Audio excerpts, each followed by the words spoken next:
بيبدأ فيلم النهاردة بغابة موجودة ورا الجبل المظلم، والغابة دي فيها ينبوع الحياة اللي بيمد الغابة وسكانها بالطاقة والحياة. لكن في يوم من الأيام في فصل الشتاء والغابة في حالة سبات، دخل الغابة دي إنسان وكان عاوز قطرة من ينبوع الحياة علشان ينقذ بنته. ولما حاكم الغابة اداله القطرة دي رجع تاني ببشر كتير قوي وكانوا عاوزين يستولوا على ينبوع الحياة، لكن حاكم الغابة ما سمحلهمش بكده وحاربهم لغاية ما كل البشر ماتوا. ولما سكان الغابة صحيوا من سباتهم ما لقوش في الغابة غير الدمار، وقال لهم الحاكم ان كل ده بسبب البشر وان ممنوع اي بشري يدخل الغابة بتاعتهم، وامرهم انهم يقفلوا الممر اللي بينهم وبين البشر للابد. وبعد سنين كتير من الموقف ده بنروح تاني للغابة وبنلاقيها رجع ليها الحياة من تاني، وبنروح بقى لبطلتنا الجميلة مفقة وهي صاحية من السبات الشتوي بتاعها وبتتمشى في الغابة وهي منبهرة بجمالها ومبسوطة ان فصل الربيع خلاص بدأ. وبنشوف بقى سوامبي وهو طالع من بين الصخور ومبسوط ان الربيع بدأ، ومفقة بتقوله ان جه الوقت ان الغابة تتنفس، وبتبدأ المية تتدفق في الانهار والزرع ينتشر في الغابة، وبنشوف جنيات الغابة وهم بيصحوا هم كمان وبيبقوا فرحانين جدا بالربيع. وبنروح بقى المفقة اللي بتشوف هاش اللي بيبقى راكب على طائر وبيسلم على مفقة، ومفقة بتنبهر انه قادر يطير وبتضحك وهو طاير في السماء. بنشوف قد ايه الغابة دي جميلة، وبنسيب الغابة بقى وبنروح لعالم البشر وبنشوف مجموعة من الناس بتعزف موسيقى جميلة جدا والكرويين حواليهم ومبسوطين جدا بالموسيقى دي. وفجأة وهم بيعزفوا مبسوطين كده بتيجي عربية وبترمي عليهم منشورات، وبيمسك لوكاس بطلنا منشور وبيقرأ ان مكتوب في المنشور ده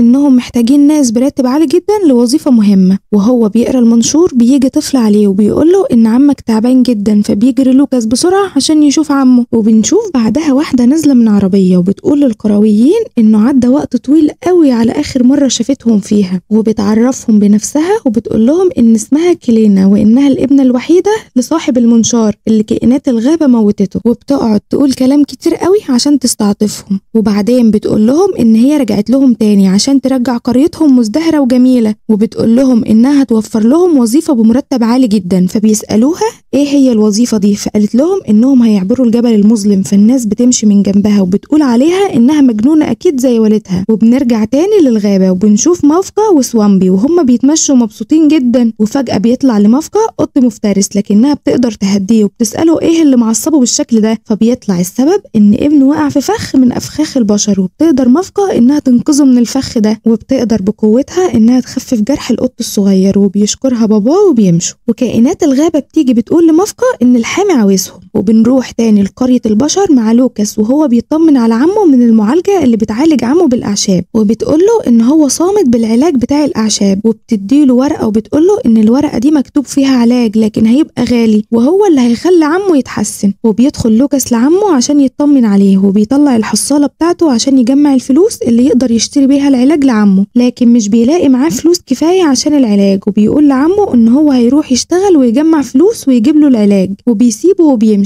وبنشوف كلينا وهي داخلة القصر بتاعها وبتبقى متضايقة عشان الكرويين ما وافقوش انهم يشتغلوا معاها، وبيدخل عليها 2 من رجالتها وشايلين صندوق وهم واقفين بيتكلموا معاها. الباب بيخبط وبيطلع لوكاس هو اللي جاي لكلينا علشان طبعا يشتغل معاها علشان يقدر يوفر علاج عمه. ولوكاس بيقول لكلينا ان هو ممكن يشتغل في اي حاجة، فبتتبسط جدا وبتبعت معاه هيريك ودريك 2 من رجالتها. فلوكاس سألها هو هيشتغل ايه، قالت له انه هيروح الغابة وهيدور لها على شجرة فيها نفس الورقة دي، واديته ورقة مرسوم عليها شكل ورقة الشجر. وبنروح للغابة وبيطلع الحامي وبيكون مجتمع بسكان الغابة كلهم وبيحييهم على دخول فصل الربيع، وبيسأل على مفقة اللي جت على طول بعد ما سأل عليها، وقالت له انها اتأخرت عشان كانت بتنقذ شبل القطة من فخ من افخاخ البشر. فبيزعق الحامي لجنيات الغابة عشان ازاي الفخ ده لسه موجود لغاية دلوقتي. وفجأة الحامي بيستخدم قوته وبيدمر الفخ ده، وبيقول لهم الحامي ان هو حاسس ان في خطر داخل عليهم، وان النهارده في منتصف الليل هيتم اختيار حامي جديد للغابه. فمفقة بتزعل وبتقول له انت هتروح فين، فقال لها انه ما بقاش قوي زي الاول وقوته راحت. فكائنات الغابه بتعترض وبيكونوا خايفين، فمفقة بتقول لهم ان ممكن اي حد يبقى هو الحامي. وتينا جنيه الغابه بتيجي تتريق على كلام مفقة، فالحامي بيسكتهم وبيقول لهم ان في منتصف الليل في اعماق الغابه هيتم اختيار الحامي الجديد. وبعدها بنشوف لوكاس مع 2 رجاله من رجال ورجالة كلينا ماشيين ورايحين الغابة، وبيزقوا الصخرة اللي كانت قافلة الممر اللي بينهم وبين البشر، وبيدخلوا الغابة. وبيجي واحد من الرجالة اللي مع لوكاس بيبقى عايز يصطاد حيوان من حيوانات البايسون، لكن بيجري عليه لوكاس وبيمنعه. وفي الوقت ده الحامي ومافكا وكل حيوانات الغابة بتسمع صوت ضرب نار، ومافكا بتطلع تجري وبتلاقي قطيع البايسون جاي عليها وفي حالة خوف، فبتركب على ظهر حيوان البايسون وبتسيطر عليه بقوتها وبتخليه يغير اتجاهه علشان كان هيقع من على حافة الجبل. وبتعرف مافكا ان البشر بقوا موجودين في الغابة وقررت انها تتعامل معاهم بنفسها. وبعدها بنشوف لوكاس وهو ماشي لوحده بعد ما افترى عن الرجالة الشريرة دي عشان يدور على ورقة الشجرة، وبيقعد لوكاس على صخرة عشان يرتاح، لكن فجأة بتطلع له مافكا من ورا الصخرة دي وبتبقى متنكرة في شكل مخيف. فبيبدأ لوكاس ان هو يعزف على الآلة الموسيقية بتاعته، وكل ده وهو لسه ما شافش مافكا اساسا. بتبقى منبهرة جدا بعزف لوكاس، وفجأة جسمها بينور من العزف وبتبقى منبهرة من اللي بيحصل. وفجأة ولوكاس بيعزف بيشوف مافكا وسوامبي وبيتخض منهم، وبيحاول سوامبي ان هو يخوفه، فبيجري لوكاس عشان يهرب لكن بيتخبط في شجرة وبيغمى عليه. ومافكا بتخاف من انه يكون مات فبتروح تفوقه، وبيجي في اللحظة دي هاش وبيخاف جدا لما بيشوف لوكاس نايم على الارض، فبتهدي مافكا هاش وبياخدوا لوكاس على ظهر حيوان بايسون، وبيقول لهم لوكاس ان في ست هتديله مكافأة كبيرة لو لقى ورقة شجرة معينة. وفجأة بيتحرك حيوان البايسون جامد وبيقع لوكاس من على ظهره، وبيسيبهم البايسون وبيطلع يجري. وبيقول لوكاس لمافكا انها اجمل شيطانة شافها في حياته، قالت له ان هي مش شيطانة. وبيعرفها لوكاس بنفسه وبيقول لها ان هو محتاج ورقة الشجرة دي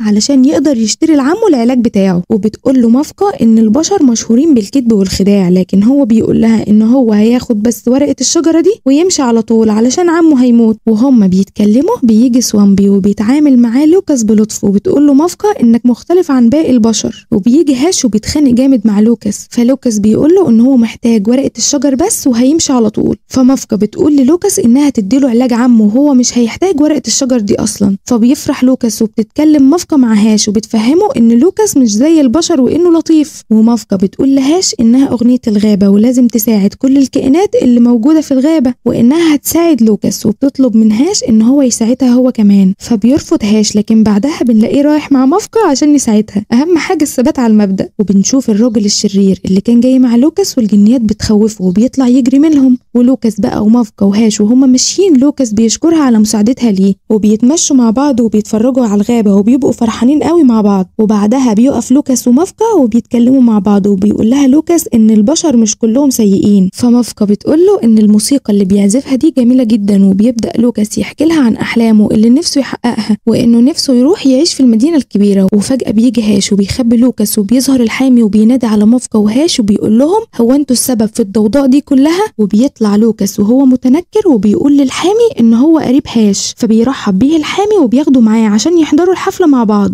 وبيظهر ان هاش ومافكا متوترين وخايفين جدا من اللي هيحصل. وبنروح بقى الكلينة الشريرة وهي قاعدة تتكلم مع المساعد بتاعها. فجأة بيدخل الراجلين بتوعها وهم متبهدلين خالص، وبتسألهم عن الشجرة وهل هم لقوها، وبتتعصب وبتزعق وبتقول لهم فين لوكاس. وفجأة وهي بتتكلم بيظهر عليها علامات الشيخوخة، وبتجري تفتح الصندوق وبتحط منه حاجة على وشها وبترجع صغيرة وجميلة زي الأول. وبنروح للغابة تاني وبنشوف إن حفلة اختيار الحامل الجديدة بدأت، وإن أرواح الغابة اختارت مافكا إنها هي اللي هتبقى الحامل الجديد. وبتبقى جنيات الغابة غيرانة من مافكا جدا عشان بقت الحامل الجديد، والحامي بيبارك لها وبيقول لها إنها لازم تحمي الغابة بحياتها وتفكر دايما إن البشر هم أعدائهم. وفجأة بيكتشفوا إن لوكاس بشري وبينصدم كل الموجودين، وبيهرب لوكاس منهم بسرعة، وبتجري كل كائنات الغابة وراه علشان تمسكه. وبتيجي تينا ليها وبتتخانق معاها علشان هربت لوكاس، وبتقول لها إن البشري ده هيغدر بيكي وهتدفعي الثمن ده كويس. وبتسيبها وبتمشي، وبتبص مافكا على الأرض بتلاقي إن الناي بتاع لوكاس وقع منه اتكسر، فبتصلحه بقوتها السحرية. وبنروح بقى الكلينة وهي بتقول لفرول المساعد بتاعها إن هو لازم يراقب لوكاس لأن الولد ده أكيد وراه سر. وبيروح فرول عند بيت لوكاس عشان يراقبه، وبنشوف لوكاس بيحضر لعمه العلاج اللي كانت مافكا ادتهوله في الغابة، وبيقول لعمه إن الغابة ما فيهاش شياطين، ده كائنات لطيفة جدا، وبيقول له على مافكا وقد إيه هي لطيفة. وبيشرب عمه العلاج، وفجأة عمه صحته بترجع له وبيبقى أقوى من الأول، وبيبقى وبيبقى قادر ان هو يتحرك، وقال للوكاس ان هو بقاله 20 سنة ما وقفش باستقامة كده، وقال له ان دي معجزة، وكان فرحان جدا هو ولوكاس. وبعدها خرج هو ولوكاس من البيت، وبعد ما خرجوا من البيت دخل فرول للزفت ده ولقى ورقة الشجر اللي كلينا كانت عايزاها، فاخدها وهرب بيها عشان يوريها لكلينا. وبنروح الغابة تاني المفقة الجميلة وهي قاعدة مع سوامبي، وبتقرر انها هتروح ترجع للوكاس الناي بتاعه، بس بتبقى محتارة هتسيب الغابة ازاي وتمشي وهي الحامية بتاعتها. وبنروح تاني لبيت كلينا وبيدخل عليها فرول وبيوريها ورقة الشجر اللي سرقها من بيت لوكاس، وبتنبهر وبتقول ان لوكاس كان عند منبع الحياة، وبيديها فرول الخريطة لكن بتتعصب جدا عشان مش بتلاقي لوكاس عامل علامة على مكان الشجرة، وبتأمر فرول ان هو لازم يراقب لوكاس تاني عشان لو قرر يروح الغابة يعرفوا يمشوا وراه ويراقبوه. وبنروح تاني المفقة وسوامبي وهم لسه ما خلصوش كلام، ومفقة بتحاول تقنع سوامبي ان هم يعيشوا مع البشر في سلام ويغيروا قوانين الغابة، طالما لوكاس طيب كده اكيد البشر هم كمان طيبين. وبتروح مفقة وسوامبي للقرية بتاعت البشر عشان تقابل لوكاس، وبتغير لون شعرها عشان الناس ما يعرفوهاش. وبتروح مفقة وسوامبي بيت لوكاس، وبيبقى لوكاس قاعد بيعمل سلسلة لمفقة وفرحان ان هو بيعملها لها، وفجأة بيلاقي مفقة داخلة عليه من باب البيت، وبينصدم جدا وهي بتقوله ان بيته جميل، وبتقوله انها جات القرية بتاعته علشان تديله الناي بتاعه. فبيشكرها لوكاس وبيلمسوا ايدين بعض وبيبقوا فرحانين جدا، وبتطلب منه مفقة ان هو يعزف لها لاخر مرة علشان تمشي. فبيطلب منها لوكاس ان هي تحضر معاه المهرجان بتاع المدينة وهي هتسمع احلى موسيقى في حياتها كلها. وبتروح مفقة مع لوكاس المهرجان، وبيقول لها لوكاس ان ايه رأيها ان هو يدور لها على زي يناسبها اكتر. وبيبقى فرول الشرير بيراقبهم، وبتلبس مفقة زي القرويين الجميل، وبينبهر لوكاس بيها وبيلبسها السلسلة اللي كان عاملها لها، وبيوريها عمه اللي هي كانت السبب في ان هي تنقذه. وبترقص مفقة مع لوكاس هي والقرويين وبيبقوا مبسوطين قوي. وبعدها بيقف مفقة ولوكاس يتكلموا، وبتقول له ان الوقت اتأخر وانها لازم تمشي. وبيقف لوكاس يعزف لمفقة، وفجأة جسمها بينور وشعرها بيرجع اخضر تاني، والناس بتتخض وبتقول له انها شيطانة الغابة وانها روح شريرة من خلف الجبل المظلم. وكل ده كان قدام كلينا، وفرول بيقول كلام غلط للناس عن مفقة، ورجالة كلينا بيمسكوا مفقة، ولوكاس كان بيحاول ان هو يدافع عنها لكن معرفش. وبتحاول كلينا تخلي القرويين يكرهوا مخلوقات الغابة، وكلينا بتتكلم بتستخدم مفقة قوتها وبتطفي النار اللي في ايد كلينا والمزارعين. وبيحاول سوامبي ان هو ينقذ مفقة وبيوقع كلينا من على المسرح، لكن فجأة بيظهر ليش حامي الغابة وبيخوف المزارعين وبينقذ مفقة منهم. وبتلاقي كلينا السلسلة اللي لوكاس كان عاملها المفقة وقع منها في الارض، فبتاخدها وبتقعد كلينا تتكلم وتخوف القرويين وتقول لهم انها مش اخر مرة شياطين الغابة هيرجعوا لقريتهم تاني. والناس بتخاف وبيسألوها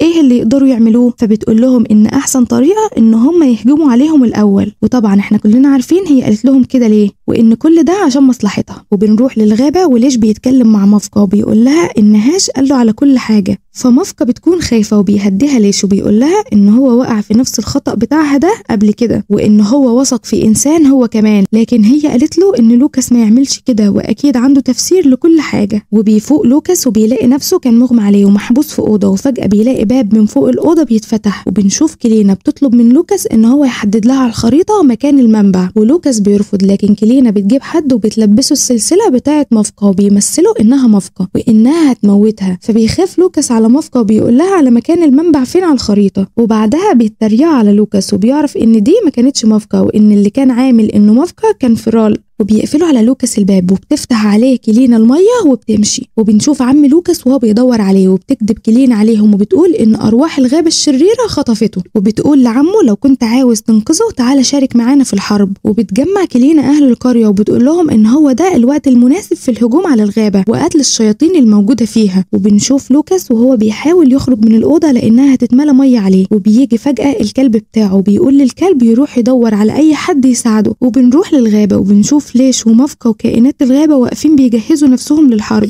وبتعترض تينا على كلام مفقة وبتسخر منها، لكن مفقة بتقول لها ان هي الحامية ولازم الكل يسمع كلامها. وبيدخل القرويين على الغابة وبيبدأوا يدمروا فيها ويحرقوها، ومفقة بتستخدم قوتها وبتحاول انها تعطلهم وتوقف اي تخريب بيعملوه. وبتروح مفقة تتكلم مع كلينا وبتقول لها ان هم ممكن يعيشوا مع بعض بسلام من غير الحروب دي، وان هم مش لازم يعملوا زي صاحب المنشار ويدمروا الغابة. وبتقول مفقة لكلينا ان الغابة دي انقذت خلصت حياتها وهي طفلة. فبتقول لها كلينا ان هي مش بنت صاحب المنشار وان هي مراته، وبتقول لها ان هو كان جايب لها قطرة من ينبوع الحياة عشان يرجعها جميلة قوي زي ما كانت. فبتقول لها مافكا ان هي ممكن تديها قطرة كمان من ينبوع الحياة. فبتضحك كلينا عليها وبتقول لها ان هي لو استولت على الينبوع ده هتبقى اغنى ست في العالم، وبتكذب عليها وبتقول لها ان لوكاس ضحك عليكي وعرفنا مكان ينبوع الحياة وندته فلوس كتير قوي وسافر للمدينة زي ما هو كان عاوز. فبتبدأ قوة مافكا تضعف وبتقع مافكا على الارض، وبتدخل كلينا الغابة وبيجي هاش وسوامبي المافكا وبتقول لهم ان البشر كلهم اشرار ولوكاس كمان شرير زيهم. وبتبدأ حرب عنيفة بين البشر وكائنات الغابة، وبيجي كلب لوكاس عشان يدور على حد يساعد لوكاس. وفجأة بينقذ هاش وسوامبي الكلب من كلينا وبيقول لهم الكلب على كل حاجة، وبيروح هاش وسوامبي والكلب يساعدوا لوكاس وبيدخلوا بيت كلينا من الشباك، وبينزل سوامبي في المية عشان ينقذ لوكاس. وبنروح لمافكا وبتبقى تعبانة جدا بسبب حزنها وما بتقدرش تساعد الغابة، فبتقرر انها تستحضر الروح العليا عشان تنقذ الغابة. وليش بينادي عليها وبيترجاها ما تعملش كده لانها هتموت لو عملت كده، لكن مافكا ما بتسمعش الكلام. فبتتكلم مافكا مع الروح العليا وبتحذرها الروح وبتقول لها ان الحامي السابق دفع الثمن واتحرق، انما انتي هتموتي. فبتقرر مافكا انها تاخد القوة دي حتى لو هتكلفها حياتها علشان تتخلص من احساس الخيانة ده. وبتبدأ كل حاجة تتحول حوالين مافكا. وبنروح لبيت كلينا وفرول بيبقى عاوز يضرب هاش بالمنشار، لكن بيجي لوكاس وبينقذ هاش وبيطلع يجري هو وهاش وسوامبي علشان ينقذوا الغابة. وبيشوف لوكاس مافكا وهي داخلة المدينة وبتبقى حواليها اعصار من النار، وبيجري لوكاس وبيحاول ان هو يوقف مافكا، لكن مافكا بتفضل في حالة غضب كبيرة قوي. وبيبدأ لوكاس ان هو يعزف على الناي، واهالي القرية والغابة كلهم بيحاولوا ان هو يساعدوه. ومافكا بتهدى شوية لكن بيغمى عليها وبتنتقل للعدم، وبيعيط لوكاس ومافكا على رجله ودموعه بتنزل عليها. وبتصحى مافكا تاني وبترجع للحياة، وبيرجع يعيش البشر وكائنات الغابة مع بعض في حب وسلام. وكلينا بتروح لمنبع الحياة وبتاخده كله. وبكده يكون خلص فيلمنا النهارده. لو عجبك الفيلم ما تنساش تحط لنا اللايك بتاعك الجميل وتشترك في القناة وتقول لنا رأيك في الكومنتات، وما تنساش برضو تقول لنا الفيلم الجاي عايزه يكون عن ايه. سلام.